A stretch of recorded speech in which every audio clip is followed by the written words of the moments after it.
খবর শুনছেন আশা news channel থেকে। আজ জানাবো পশ্চিমবঙ্গ দেশ ও বিশ্বের বাছাই করা 50টি গুরুত্বপূর্ণ তাজা খবর। চ্যানেলে নতুন হয়ে থাকলে চ্যানেলটিকে অবশ্যই সাবস্ক্রাইব করবেন। শুরুতেই শিরোনাম।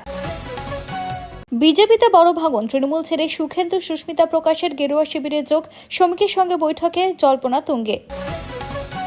কুণাল বনাম ঋতব্রত, 91 পাতার পুরনো চিঠি ঘিরে ফের বিস্ফোরক রাজনৈতিক সংঘাত, তৃণমূলে নতুন বিতর্ক। ইরানে মার্কিন হামলা, চাবাহার বন্দরে বড় আঘাত, ভারতের বিনিয়োগ নিয়ে বাড়ল আন্তর্জাতিক উদ্বেগ। অন্নপূর্ণা যোজনায় বাড়ি বাড়ি ফিল্ড ভেরিফিকেশন শুরু, কোন স্ট্যাটাসে স্পেশাল ফর্ম জমা দিতে হবে জেনে নিন। দেবরাজ চক্রবর্তীর ঘনিষ্ঠ 2 তৃণমূল প্রার্থী গ্রেপ্তার, জমি দখল, তোলাবাজি, প্রতারণার অভিযোগে চাঞ্চল্য। তৃণমূলের ব্যাংক অ্যাকাউন্টে বড় স্বস্তি, হাইকোর্টের নির্দেশে টাকা তোলার পথ খুলল, মিলল আইনি রাহাত। বন্যার জলে ভাসে 3000 এলপিজি সিলিন্ডার, ভাইরাল ভিডিও ঘিরে নিরাপত্তা নিয়ে তীব্র উদ্বেগ। ইরানের পাল্টা হুঙ্কার, মার্কিন ঘাঁটিতে হামলার দাবি, মধ্যপ্রাচ্যের যুদ্ধ পরিস্থিতি আরও উত্তপ্ত। পেট্রোলের দাম কি কমে হবে 82 টাকা, আন্তর্জাতিক বাজারে তেলের দাম কমলেও দেশে কেন মিলছে না স্বস্তি। বারুইপুর কাণ্ডে প্রকাশ্যে সিসিটিভি ফুটেজ, নাবালিকার সঙ্গে অভিযুক্ত প্রভাসকে দেখা যাওয়ার দাবি।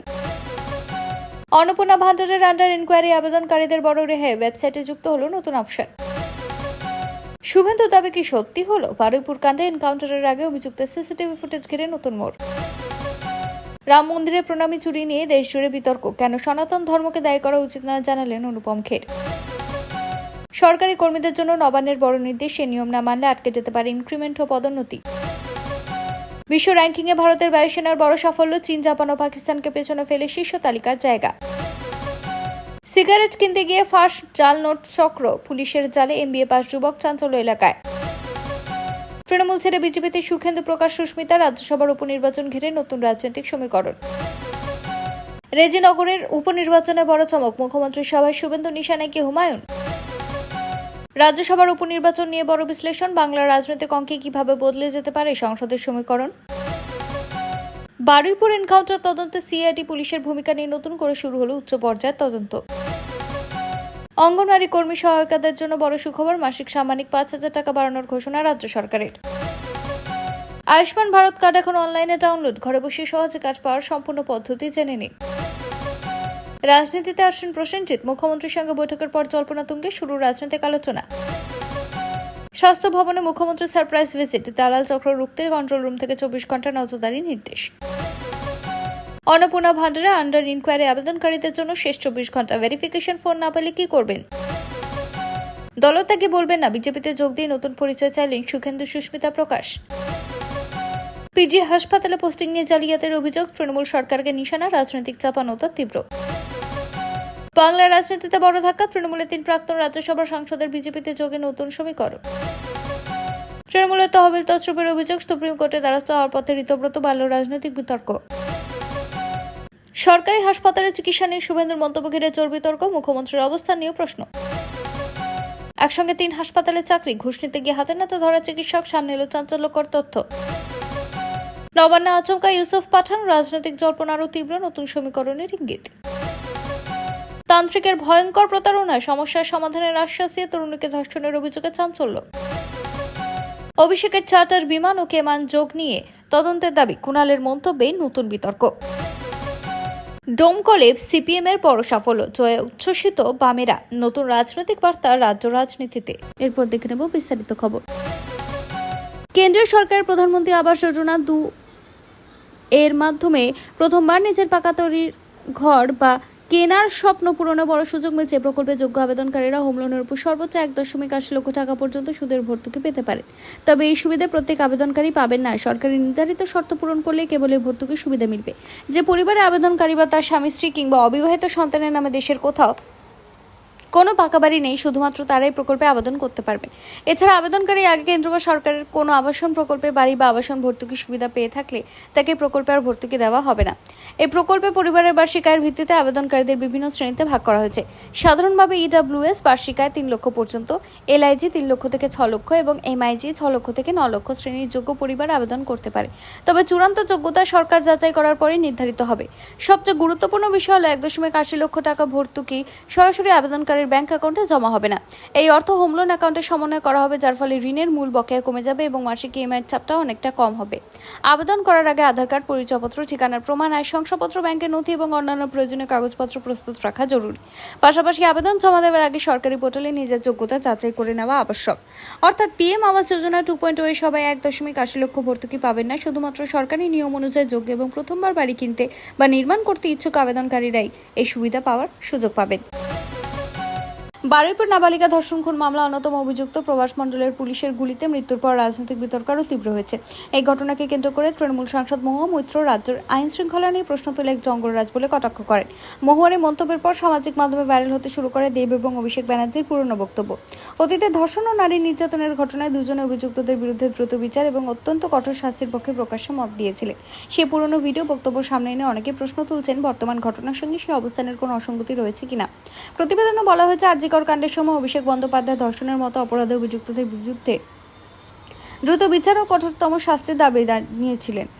একইভাবে দেব অতীতে নারী নির্যাতনের ঘটনায় কঠোর ব্যবস্থা নেওয়ার পক্ষে মন্তব্য করেছিলেন। সেই কারণে মহুয়ার বর্তমান মন্তব্যে তাদের পুরনো বক্তব্য নতুন করে আলোচনায় এসেছে। অন্যদিকে বারুইপুরের এনকাউন্টার নিয়ে বিরোধী রাজনৈতিক দলগুলো ভিন্ন ভিন্ন প্রতিক্রিয়া দিয়েছে। কেউ পুলিশের পদক্ষেপকে সমর্থন করেছে, আবার কেউ নিরপেক্ষ তদন্তের দাবি তুলছে। ফলে প্রভাসের এনকাউন্টার ঘিরে রাজ্যের রাজনৈতিক চর্চারও তীব্র হয়েছে। তৃণমূলের 440 কোটি টাকার ব্যাংক অ্যাকাউন্ট ফ্রিজ, তদন্তে ইডির বড় পদক্ষেপ কি জানা গেল। এনফোর্সমেন্ট ডিরেক্টরেট অর্থাৎ ইডি তৃণমূল কংগ্রেসের 3টি ব্যাংক অ্যাকাউন্টে থাকা মোট 440 কোটি টাকা ফ্রিজ করার নির্দেশ দিয়েছে। এই পদক্ষেপ করা হয়েছে মানি লন্ডারিং প্রতিরোধ আইন অর্থাৎ পিএমএল এর আওতায় চলা তদন্তের অংশ হিসেবে। ইডি জানিয়েছে, কলকাতায় কেয়ারওয়েল গ্রুপ সহ মোট 5টি জায়গায় তল্লাশি চালানোর পর তদন্তে একাধিক আর্থিক লেনদেনে তাদের নজর আসে। সংস্থা দাবি, 2023 সালের এপ্রিল থেকে 2026 সালের জুনের মধ্যে তৃণমূলের অ্যাকাউন্ট থেকে প্রায় 160 কোটি টাকা কেয়ারওয়েল অ্যাভিয়েশন এবং সংশ্লিষ্ট সংস্থাগুলিতে স্থানান্তর করা হয়। তদন্তকারী সংস্থার অভিযোগ, এই অর্থের একটি বড় অংশ দিয়ে একটি এমব্রায়ার লেগেসি 600 বিজনেস জেট এবং একটি অগাস্টা ওয়েস্টল্যান্ড 109 SP হেলিকপ্টার কেনা হয়। পরে সেই বিমান ও হেলিকপ্টার তৃণমূলের কাছে ভাড়ায় দেওয়া হয়েছে বলে ইডির দাবি। এছাড়াও কিছু অর্থ অন্য সংস্থায় স্থানান্তর অভিযোগও তদন্তে উঠে এসেছে। ইডির বক্তব্য অনুযায়ী তৃণমূলের সংশ্লিষ্ট ব্যাংক অ্যাকাউন্টগুলিতে হওয়া বিভিন্ন আর্থিক লেনদেন অত্যন্ত সন্দেহজনক। সে কারণে 440 কোটি টাকা ফ্রিজ করে আর্থিক নথি, ইলেকট্রনিক ডিভাইস এবং অন্যান্য প্রমাণ খতিয়ে দেখা হচ্ছে। অন্যদিকে ব্যাংক অ্যাকাউন্ট ফ্রিজ হওয়া ঘটনাকে চ্যালেঞ্জ করে ইতিমধ্যেই তৃণমূল আদালতে দ্বারস্থ হয়েছে। এর আগে আদালত ব্যাংকের কাছে সংশ্লিষ্ট অ্যাকাউন্টের বিস্তারিত তথ্য জমা দিতে বলেছিল। মামলাটি এখনও বিচারাধীন এবং তদন্ত চলছে। উল্লেখ্য, ইডির অভিযোগগুলি তদন্তাধীন।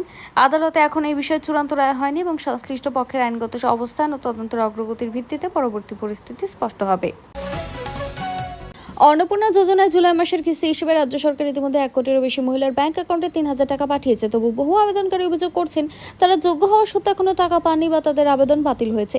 এই অভিযোগকে ঘিরে রাজ্যের বিভিন্ন জেলায় বিক্ষোভ শুরু হয়েছে। মঙ্গলবার উত্তরবঙ্গ থেকে দক্ষিণবঙ্গ একাধিক ব্লক অফিস ও বিডিও অফিসের সামনে শত শত মহিলা বিক্ষোভ দেখান। ফাঁসি দেওয়ায় বিক্ষোভ ঘিরে উত্তেজনা তৈরি হয় এবং পরিস্থিতি নিয়ন্ত্রণে আনতে নিরাপত্তা বাহিনী মোতায়েন করা হয়। বিভিন্ন এলাকায় রাস্তা অবরোধের ঘটনাও সামনে আসে। বিক্ষোভকারীরা স্পষ্ট হুঁশিয়ারি দেয়, চলতি মাসের 15 তারিখের মধ্যে অন্নপূর্ণা যোজনার টাকা ব্যাংক অ্যাকাউন্টে জমা না হলে আরো বড় আন্দোলনে নামবেন তারা। তাদের দাবি, প্রকৃত যোগ্য আবেদনকারীরা দ্রুত ভাতা দিতে হবে এবং বাতিল হওয়া আবেদনগুলি পুনরায় যাচাই করতে হবে। এদিকে সরকার জানিয়েছে, প্রায় 27.83 লক্ষ বাতিল হওয়া আবেদন পুনরায় খতিয়ে দেখা হচ্ছে। জেলা প্রশাসনকে নির্দেশ দেওয়া হয়েছে বাড়ি বাড়ি গিয়ে তদন্ত নথি যাচাই করতে, যাতে কোনো যোগ্য আবেদনকারী সরকারি সুবিধা থেকে বঞ্চিত না হন। অনেক আবেদনকারী স্ট্যাটাস ইতিমধ্যে রিজেক্টেড থেকে আন্ডার ইনকোয়ারি হয়েছে এবং তাদের ক্ষেত্রে সরকারি কর্মীরাই যাচাই করতে যাবে। সরকারের বক্তব্য, যাদের আবেদন সত্যি যোগ্য তাদের ভাতা দেওয়ার ব্যবস্থা করা হবে। তবে যাচাই প্রক্রিয়া শেষ না হওয়া পর্যন্ত কিছু আবেদনকারীর টাকা পেতে দেরি হলেও হতে পারে। বারুইপুর কাণ্ডকে কেন্দ্র করে তৃণমূলের প্রতিবাদ কর্মসূচির দিন দক্ষিণ কলকাতার কালীঘাট ও হাজরা এলাকায় ব্যাপক ভিড় ছিল। হাইকোর্টের অনুমতির পর মিছিল বের হলেও পথে বিজেপির কর্মসূচির মুখোমুখি হওয়ায় পরিস্থিতি আরও উত্তপ্ত হয়ে ওঠে। মিছিল শেষ হওয়ার পর বহু নেতাকর্মী কালীঘাটে মমতা বন্দ্যোপাধ্যায়ের বাড়ির সামনে জড়ো হন। অতিরিক্ত ভিড়, ধাক্কাধাক্কি এবং বিশৃঙ্খলার কারণে কয়েকজন কর্মী অসুস্থ হয়ে পড়েন। পরিস্থিতি সামাল দিতে মমতা নিজে বাড়ি থেকে বেরিয়ে ভিড় সরানোর চেষ্টা করেন এবং সবাইকে পিছিয়ে যেতে বলেন। প্রত্যক্ষদর্শীদের দাবি, বারবার অনুরোধ সত্ত্বেও কিছু কর্মী ও মোবাইলে ভিডিও করা লোকজন পিছিয়ে না যাওয়ায় মমতা ক্ষুব্ধ হয়ে পড়েন। সে সময় তিনি নিজের দলের এক কর্মীকে সপাটে চড় মারেন। ঘটনাটি ভিডিও সামাজিক মাধ্যমে ভাইরাল হয়ে যায় এবং তা নিয়ে রাজনৈতিক বিতর্ক তৈরি হয়। তৃণমূলের একাংশের দাবি, এটি ছিল ভিড় নিয়ন্ত্রণের চেষ্টা এবং কাউকে আঘাত করার উদ্দেশ্য ছিল না। অন্যদিকে বিরোধী দলগুলি ঘটনাকে ঘিরে তীব্র সমালোচনা করেছে এবং রাজনৈতিক শালীনতা নিয়েও প্রশ্ন তুলছে। ডিজে মন্তব্য মামলা অভিষেক বন্দ্যোপাধ্যায়ের বিরুদ্ধে সিআইডির করা অবস্থান কি ঘটেছে? বিধানসভা নির্বাচন চলাকালীন একটি বিতর্কিত ডিজে মন্তব্যকে ঘিরে দায়ের হওয়া মামলায় নতুন করে আইনি জটিলতা পড়েছেন তৃণমূল সাংসদ অভিষেক বন্দ্যোপাধ্যায়। তদন্তের স্বার্থে তার কণ্ঠস্বরের নমুনা অর্থাৎ ভয়েস স্যাম্পল সংগ্রহের নির্দেশ দেয় বিধাননগর আদালত। তদন্তকারী সংস্থা সিআইডির দাবি, আদালতের নির্দেশ থাকা সত্ত্বেও অভিষেক বন্দ্যোপাধ্যায় পরপর দুদিন হাজিরা দেননি। কণ্ঠস্বরের নমুনা সংগ্রহের জন্য সিআইডি এবং ফরেনসিক বিশেষজ্ঞরা অপেক্ষা করলেও তিনি উপস্থিত না হওয়ায় তদন্তে বাধা সৃষ্টি হয়েছে বলে সংস্থার অভিযোগ। তাই এই বিষয়টি আদালতের সামনে তুলে ধরে আরও কড়া আইনি পদক্ষেপের আবেদন করার সিদ্ধান্ত নিয়েছে সিআইডি। অন্যদিকে অভিষেক আইনজীবীর বক্তব্য, সংশ্লিষ্ট বক্তব্যটি তারই। এই কথা তিনি অস্বীকার করেননি, তাই নতুন করে ভয়েস স্যাম্পল নেওয়ার প্রয়োজন নেই। এই কারণে নিম্ন আদালতের নির্দেশকে চ্যালেঞ্জ করে কলকাতা হাইকোর্টের আবেদন করা হয়েছে। শুনানির সময় আদালতের রাজ্যের পক্ষ থেকে অভিযোগ করা হয় তদন্ত সহযোগিতা করা হচ্ছে না। বিচারপতি প্রশ্ন তোলেন, আদালতের নির্দেশ থাকা সত্ত্বেও কেন তদন্তে সহযোগিতা করা হচ্ছে না? মামলার পরবর্তী শুনানি নির্ধারিত হয়েছে আগামী শুনানির তারিখে এবং ততদিন এই মামলার অগ্রগতি নিয়ে রাজনৈতিক মহলেও নজর থাকবে। এই মামলা এখনো কোনো চূড়ান্ত রায় হয়নি, তদন্ত চলছে এবং আদালতের পরবর্তী নির্দেশের ভিত্তিতেই পরবর্তী পদক্ষেপ নির্ধারিত হবে। ডিবিটি পেমেন্ট অ্যালার্ট, সরকারি প্রকল্পের টাকা অ্যাকাউন্টে আসছে না। এই 7টি ভুল থাকলে আটকে যেতে পারে টাকা। বর্তমানে কেন্দ্র রাজ্য সরকারের অধিকাংশ প্রকল্পের টাকা ডাইরেক্ট বেনিফিট ট্রান্সফার অর্থাৎ ডিবিটির মাধ্যমে সরকারি ব্যাংক অ্যাকাউন্টে পাঠানো হয়েছে, কিন্তু অনেক আবেদনকারী অভিযোগ করেছেন যোগ্য হওয়া সত্ত্বেও তাদের অ্যাকাউন্টে টাকা পৌঁছচ্ছে না। এর অন্যতম কারণ ব্যাংক অ্যাকাউন্ট বা নথিতে থাকা কিছু সাধারণ ভুল। বিশেষজ্ঞদের মতে 7টি সাধারণ ভুলের কারণে ডিবিটির টাকা আটকে যেতে পারে। এর মধ্যে সবথেকে বড় সমস্যা হল আধারের সঙ্গে ব্যাংক অ্যাকাউন্ট লিঙ্ক অর্থাৎ আধার সিডিং না থাকা অথবা ডিবিটি সুবিধা সক্রিয় না থাকা।